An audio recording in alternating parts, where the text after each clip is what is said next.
Make your future 미래 채널 마이앤. 네, 안녕하세요. 황준원입니다. 자, 오늘도 저와 함께 미래 이야기 해보시죠. 준비한 주제는 메타버스이고요. 1편과 2편으로 나눠서 준비를 할 거예요. 먼저 오늘은 메타버스를 주목하는 3가지 이유를 한번 알아보려고 합니다. 아니, 몇 달 전부터 자꾸 인터넷 보다 보면 메타버스라는 말이 나오더라고요. 근데 아무리 봐도 VR이랑 그렇게 차이를 모르겠는데 라는 생각이 들어서 조금 연구하는데 시간이 걸렸습니다. 이해하는데.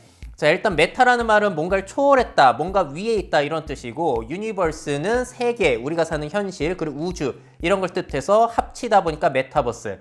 그러니까 우리의 현실 세계를 뛰어넘은 무언가잖아요. 근데 그 뛰어넘었다는 것은 아무래도 기독교에서 얘기하는 천국 그런 게 아니라 디지털 가상 세계겠죠.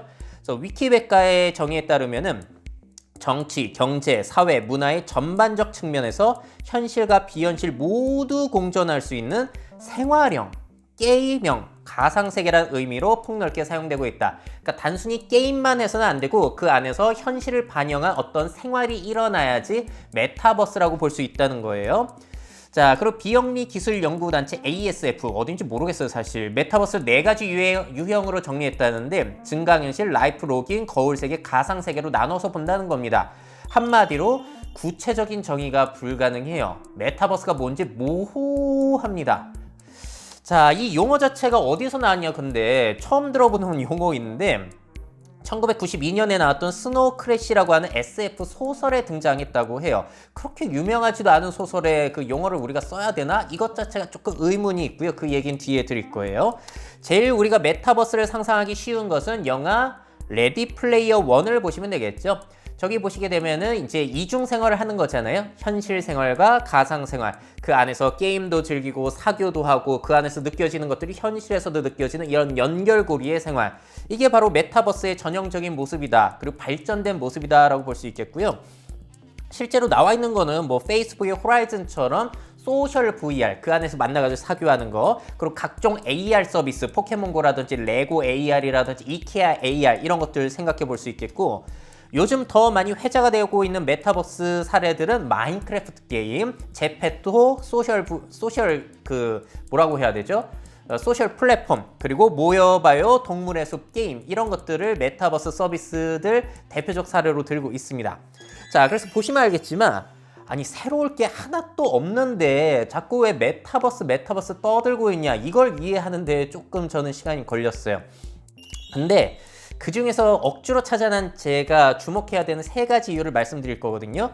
첫 번째가 뭐냐면은 이거는 무시할 수 없기는 해요. 그러니까 청소년들, 어린이들, 이 G세대, Z세대가 너무나 여기에서 시간을 많이 보내고 있더라. 일단 대표적으로 마인크래프트는 여러분들도 많이 보셨죠. 도띠라는 분이 이거 방송도 하시고 여러분들 자녀가 많이 하는 거 보셨을 거예요. 이렇게 샌드박스 게임이라고 해가지고 그 안에서 블록으로 뭐 학교도 찍고 백화점도 찍고 마을도 찍고 하면서 놀러 다니고 그러는 건데, 자, 이게 2019년 9월만 봤을 때 유저 수가 1억 명을 돌파했다는 거, 1억 1200만 명, 엄청나게 세계인들이 즐기고 있다는 거고, 우리나라 국민이 5천만 명인데 엄청난 영향력인 거죠. 자, 그리고 유튜브에서 가장 유명한 비디오 게임으로 등록이 됐다고 합니다. 너무 많이 하고 이걸 가지고 방송도 하니까. 그래서 2014년 이 성장 가능성을 보고 마이크로소프트가 인수를 했고요. 자, 주 유저들은 말씀드린 대로 초딩들입니다. 초등학생들이 주로 이것을 사용하고 있고, 제가 알기로는 중학생까지는 어느 정도 하지만 고등학생부터 슬슬 안 하기 시작하는 걸로 알고 있어요.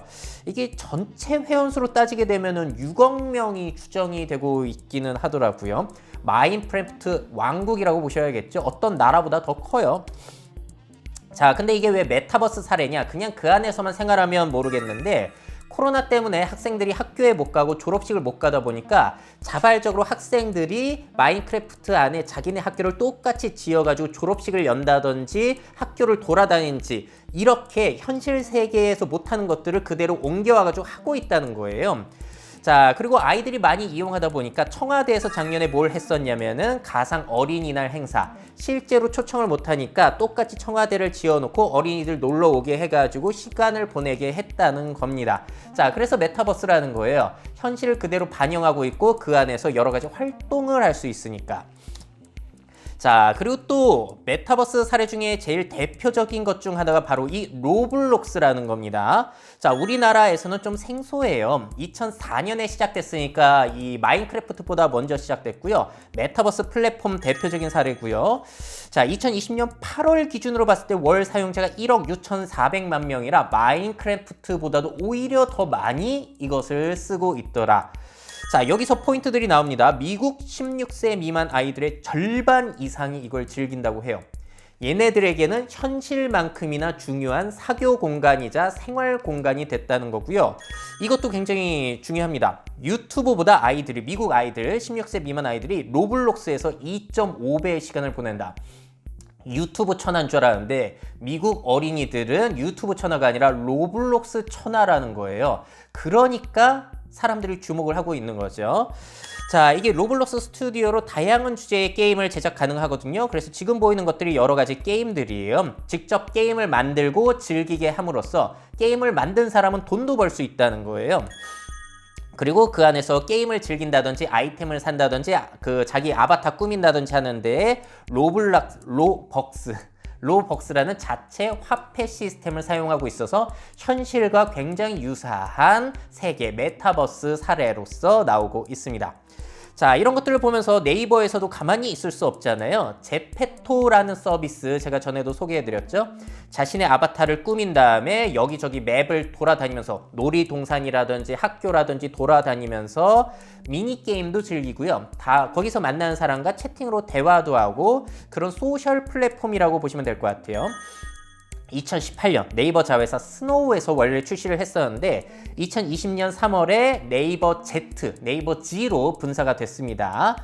자, 2020년 8월 기준으로 이건 월 사용자가 아니에요. 전체 누적 가입자가 1억 8천만 명을 돌파했으니까 우리나라보다 큰 세계예요. 해외 이용자 비중이 90%나 된다고 합니다. 와, 대단하네요. 우리나라 애들보다 해외 애들이 더 쓴다. 10대 이용자 비율이 무려 80%. 어른들의 세계는 아니에요. 얘네들만의 놀이 공간인 거죠. 그리고 사용자들 제페토에서 제작한 콘텐츠, 아까 그 로블록스처럼 9억 건을 돌파했고요. 자, 애들이 모이다 보니까 딱 알맞는, 궁합이 알맞는 산업이 바로 아이돌 산업, 연예 산업이잖아요. 그래서 빅히트, YG, JYP에서 투자를 했어요. 빅히트에서 70억 원, 그리고 YG, JYP는 50억 원씩 투자를 했습니다. 자, 그래서 이 엔터 산업들이 여기에서 뭘 하냐? YG 같은 경우에는 블랙핑크의 팬사인회를 저 가상 공간 안에서 저 제페토 서비스에서 했던 거예요. 그래서 여러분들이 유튜브 찾아보시면은 그 안에서 나 블랙핑크 팬사인회 갔다 하면서 찍어 올린 영상들이 이렇게 나오고 있습니다. 자, 이렇게 써먹을 수 있는 거고 저기에 쟤네들 블랙핑크가 입은 의상들도 우리가 돈 주고 구매할 수 있는 거다 보니까 이게 돈이 된다는 거예요, 10대들한테는. 자, 코찔찔이 돈 뜯어먹는 거죠. 자, 그리고 잘 되다 보니까 그 MCN 회사 있잖아요. 유명 인플루언서들이 속해 있는, 유튜버들이 속해 있는 다이아TV가 또 제페토와 제휴를 맺어서 유명 인플루언서가 이제 아바타로 이제 나와가지고 접속자들과 소통도 하고 하다 보면 더욱더 그 영향력을 키울 수 있게 된다라고 보고 있는 겁니다. 자, 그리고 모여봐요 동물의 숲 같은 경우에는 아무래도 20대들도 많이 이용하고 있는 소셜 게임이라고 볼 수 있겠는데 이게 메타버스라고 볼 수 있는 이유, 동물의 숲에서 홍보를 진행한 조 바이든 후보 당시에 이렇게 그 안에 자기의 섬을 만들어서 사람들이 놀러 오면은 자기 선거에 대한 그 홍보를 하는 거예요.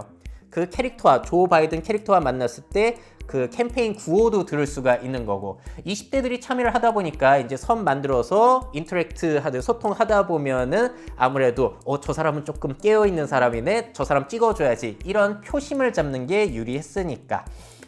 자, 그리고 진짜 대표적인 사례가 또 포트나이트라는 게임입니다.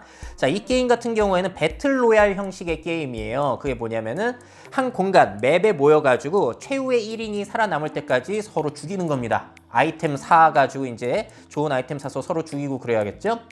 자, 에픽게임즈에서 2017년에 출시한 게임이고요. 이게 2020년 이용자 수가 3억 5천만 명. 와, 미국 인구가 3억 명인데, 자, 미국 청소년 40%가요 전체 여가 25%를 보낸다고 합니다. 이래서 주목하는 거예요. 얘네들 청소년들이 SNS보다도 여기에서 시간을 보내는구나.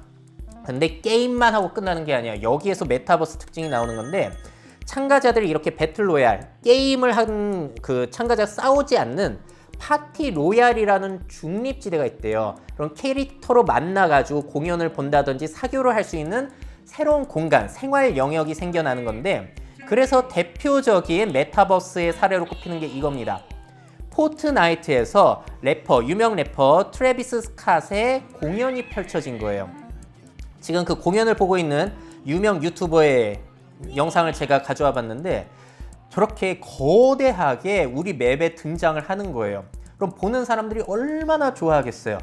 실제 공연에서 못하는 그 신기한 것들, 저 트래비스 스캇이 막 순간이동 한다든지, 갑자기 세상이 불구덩이로 바뀐다든지, 우주 공간을 날아다니면서 공연을 즐긴다든지, 이런 게 가능하다 보니까 이 공연에요, 한 번 공연에 1200만 명이 접속했다고 합니다. 실제 공연보다 낫다는 거예요. 그래서 주목하고 있는 게 메타버스라는 거고요. 자, 방탄소년단 같은 경우에도 이용했어요. 여기에서 다이너마이트 안무 버전 뮤직비디오를 최초로 공개했다고 하죠. 그러니까 엔터 산업에서는 이 10대들이 모이는 공간 잘 공략해야 되는 거고, 요즘 명품 같은 것들도 10대, 20대들이 많이 이용하다 보니까 그 안에서의 아이템들도 명품으로 꾸민 다음에 10대들이 보다 이제 아이템 저렴하게 명품 아이템 쓰다가 나 실제로 입고 싶어 하는 욕구를 불러일으키게 할 수 있다는 거죠. 자, 그래서 지금 메타버스 대표적인 사례 보여드렸는데, 결국 본질은 이거예요. 제가 생각했을 때 현실이건 가상이건 사람들이 모이는 곳에 돈이 모이고요, 사람들이 모이는 곳은 홍보의 장으로 활용될 수 있다는 겁니다. 그래서 기업이라든지 정치권이라든지 이런 메타버스 주목을 할 수밖에 없다는 거예요. 또 메타버스 공간이라는 것은 현실 이상의 공간이기 때문에 그 안에서 기업의 비전을 마음껏 제시할 수 있잖아요. 예를 들어서 메타버스 공간에 이번에 공개한 삼성봇 핸디라는 것이 아이템으로 제공이 되면은 막 쓰다가 실제로 출시가 되면은 그거를 메타버스에서 이용했던 사람들이 실제로 구매할 가능성도 높아지는 거고, 현대자동차도 컨셉형 아주 멋진 자동차 그 공간 안에서 게임 캐릭터로 이용하게 하다가 현실에 그걸 실제로 출시했을 때의 파급력, 이런 걸 생각해 보자는 겁니다. 이게 첫 번째 이유예요. Z세대가 워낙에 생활 공간으로 이용하고 있다 보니까. 자, 두 번째 이유는요, 이 엔비디아가 미래 먹거리로 아예 선언을 했기 때문이에요. 젠슨 황 CEO가 지난 2020년 10월에 말한 영상 보여드릴게요. If the last 20 years was amazing, the next 20 will seem nothing short of science fiction. The metaverse is coming.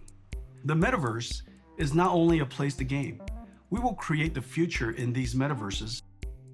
자, 단순히 게임이 아니라 자신들의 미래를 이 메타버스 공간 안에서 만들 것이다. 그러면서 공개한 게 뭐냐면 옴니버스라고 하는 플랫폼이요. 이건 한마디로 엔비디아가 메타버스를 위해서 준비한 플랫폼이다라고 보시면 될 것 같습니다. 그래서 그 공간 안에서 뭘 하냐면 실제와 거의 유사한, 거의가 아니라 똑같은 물리적인 환경을 구성해 둔다는 거예요. 물리적인 법칙, 빛에 따라서 어떻게 바뀌는지, 불은 어떻게 바뀌는지 모든 것들이 그대로 구현될 수 있는 협업 툴로서 활용이 될 수 있어요. 그러니까 유니티를 사용하건 뭐 어도비 프로그램을 사용하건 여러 가지 3D 도구들로 제작을 한 다음에 옴니버스에서 합치게 되면은 그 안에서 정말로 현실과 똑같은 가상 공간이 구현이 될 수 있다는 거고요. 그 안에서 게임을 하고 생활을 할 수 있을 뿐만이 아니라 뭐가 가능하냐? 지금 AI 시대, 로보틱스의 시대잖아요. 자율주행 로봇이라든지 그런 것들의 시뮬레이션이 가능해지는 거예요. 물리적인 법칙을 그대로 따라하다 보니까 우리 공장에 로봇을 들여서 작업을 시작하려고 하는데 현실에서 먼저 해보기 전에 저 메타버스, 옴니버스 공간 안에서 시뮬레이션을 돌린 다음에 좀 강화 학습을 통해서 이제 향상이 되면은 그걸 실전에 적용하는 자율주행 자동차도 마찬가지예요. 이게 바로 엔비디아가 꿈꾸는 메타버스의 가능성입니다. 그러면서 옴니버스를 계속해서 홍보를 하고 있는 상황이에요. 그러니까 이건 정말로 게임 수준을 넘어선 거죠. 자, 메타버스가 이렇게 또 주목을 받고 있는 이유는 기술적인 뒷받침이 있기 때문에 그래픽 기술 자꾸 좋아지고 있죠. 그리고 메타버스 공간은 한마디로 클라우드 공간이에요. 클라우드 가상 공간 안에서 여러 가지 생활을 하게 되는 건데 데이터들이 엄청나게 모여서 그 안에서 AI와 데이터 처리 기술로 그러한 실제 같은 가상 공간이 구현이 된다.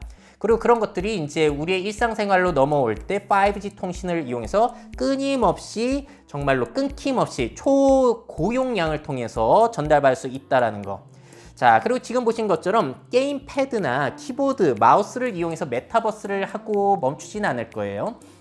VR 기기라든지 VR 수트를 입게 되면 정말로 내가 그 공간 안에서 살아 움직이는 듯한 그런 경험을 할 수 있을 것이다 라고 보고 있기 때문에 장기적으로 봤을 때는 차세대 성장 산업이라는 사실을 부정하기는 힘들다라는 것이죠. 그래서 엔비디아가 이 세계에 좀 메타버스 이용하려면 우리 플랫폼 이용해라, 이거 선점을 하려고 하고 있는 거예요. 자, 그런데요, 여기에서 주목할 만한 사실 세 번째가 저는 사실 굉장히 중요하다고 보는데, 이 메타버스라는 용어는 주식 투자 정보를 위한 마케팅 용어의 측면이 굉장히 강하다고 봅니다. 제가 유튜브나 아니면 기사를 보다 보면은 대부분의 메타버스를 누가 다루냐면은 투자 정보에서 그렇게 많이 다뤄요. 투자하는 곳에서. 지금 주식 붐이기 때문에. 자, 왜냐면 게임 산업, VR 산업, SNS, 이커머스, 아바타 이런 것들이 혼재된 게 메타버스 산업인 건데, 이렇게 각각의 산업으로 보게 되면은 뻔하기 때문에 그렇게 투자에 구미가 당기지 않잖아요. 근데 이거를 메타버스가 온다, 이렇게 한마디로 정의해버리면은 뭔가 대단한 것 같은데, 내가 놓쳐서는 안 될 것 같은데, 이거 뜰 것 같은데, 내가 투자해야 될 것 같은데, 이런 구미가 당길 수 있기 때문에 요즘에 특히나 투자적인 측면, 미국도 마찬가지로 투자적인 측면에서 많이 쓰는 용어다라는 생각이 들어요. 자, 이렇게까지 해가지고 오늘 메타버스를 주목하는 세 가지 이유를 제 나름대로 궁리해가지고 정리해봤고요. 근데 아마 이거 보시면서 그 생각이 드실 거예요. 혹자는 메타버스가 정말로 제2의 SNS가 될 수 있다, 앞으로 성장이 엄청날 것이다 라고 하고 있는데, 정말로 그렇게 될까? 10대 아이들이 컸을 때도 메타버스를 이용할까? 그리고 기존의 기성세대들, 성인들도 이런 메타버스, 아바타를 이용해서 하는 생활 공간에서 많은 돈을 쓰고 시간을 쓰게 될까? 여기에 대한 의문이 드시죠? 여러분들은 어떤 생각이 드시나요?